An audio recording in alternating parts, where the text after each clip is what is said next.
Love Sports TV. What's good, family? Y'all see I got my Golden State Warriors shirt on.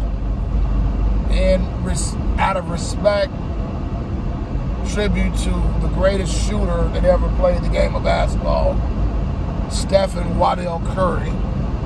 And in this video, I want to explain to you why the years between 2015 to 2019 were the Steph and Curry era in basketball.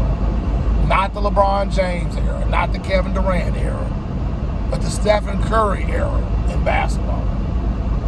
Now, a lot of people were anticipating when LeBron James left Miami, when he was leaving the Miami Heat, and was really in a pretty good situation. Pat Riley was going to probably draft some more picks, make some trades, because he told LeBron James that I want to make the team better if you just stick around.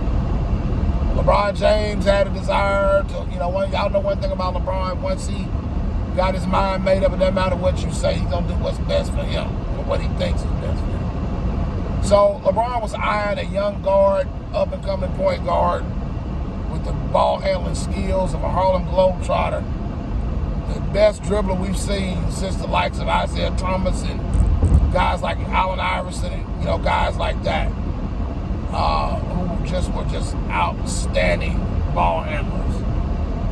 And he saw Kyrie up and coming, figured, if I can get over there and get with this kid, I can build my next super team with this young star that's coming up, and trade away half the roster, like I always do, and get Kevin Love. And that's what he did. So he takes off, goes to Cleveland. But yet there's another young dude on the West Coast, point guard, who's just lighting up the world with hitting three-point shots. Greatest shooter. Just dude can pull up and just shoot threes from the parking lot before he even get out of the car. When he pulls up in the arena, you better be guarded, And just dazzling the crowd, and through trades and through draft picks, the natural way, just naturally just building up the team. Joe Lacob and those guys, they built what would later become a dynasty, but they draft good and they develop their talent with a young coach named Mark Jackson. And we all know what happened with Mark Jackson after getting this team to the Western Conference semifinals and competing, almost making the Western Conference finals. They discard of Mark Jackson like yesterday's garbage. Bring in Steve Kerr, who never won anything and never had any experience other than outside of playing basketball and playing in the front office, but was never a coach, ever experienced coaching.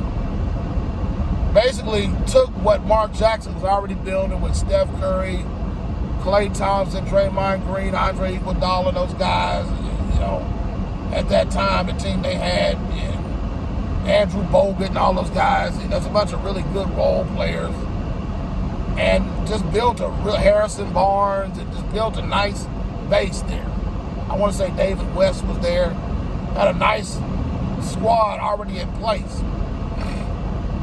And Kerr comes in. Now, mind you, he didn't mess anything up. He was a great manager of what he already had. I will say that he didn't coach bad. Steve Kerr can coach. He's just not Mark Jackson, and he got credit for it. I'll do that in another video when I talk about really ran about what happened with Mark Jackson. But they build a team up, and basically they spoil what was supposed to be the LeBron James era, coming home to Cleveland, and Kyrie and Kevin Love get hurt, and they beat LeBron James in 2015. Then next year in 2016, with the help of the league, with the help of the referees, they come back from a 3-1 deficit, and LeBron James captures his third ring. And so the Golden State Warriors, they go get Kevin Durant, get him, bring him in. While he's the best player on the team, Curry is definitely the leader. It's his team, his culture, all of that. Curry and Steph, the Splash Brothers, not Curry and Klay, but Klay Thompson kind of has to take a step back a little bit. so that KD can kind of be the number 2. And he played his role well. Klay Thompson went from averaging 25, now he's averaging like 15, taking a lesser role, but still being efficient, still hitting the spot-up shots. Andre Iguodala is the man. And the Golden State Warriors start manhandling LeBron. They beat him. By the time it's over with, it's 3 out of 1. So you tell me whose era that is. When Curry changed the way we play basketball now. Everybody shooting threes now. Curry made the three-point shot a necessity. It went from being something in the arsenal, something people use occasionally, to becoming something that everybody does. And now defenses have had to change. Coaches have had to change defensive schemes because of Curry. Stephen Curry ran the NBA between 2015 and 2019. Say what you want to say, that is his era. And they would have won it again in 2019 had half the team not been hurt. And, Kevin Durant, you can say what you want to say. You Durant fans, y'all can say what y'all want to say. He was like Charles Barkley just told the truth. He was riding the bus. Curry was driving the bus. This was Curry's team.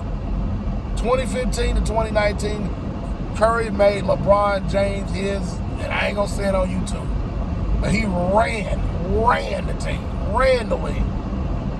So, I don't want to hear no more about LeBron era and none of this stuff. But once the Golden State Warriors, as we know them, from 2015 to 2019, it was all about Steph Curry. And LeBron James was running around like a kid that lost his puppy.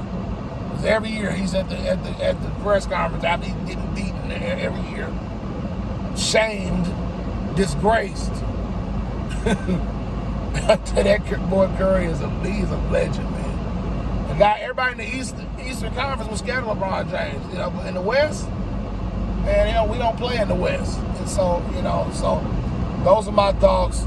If you really look at it from a basketball standpoint of what Curry's contribution to the game, what it meant during that era, it's undebatable. It's not even debatable. That was the Stephen Curry era of basketball. All right, y'all. Brandon Love Sports TV. This your boy. Shout out to the LDBC. I'm out.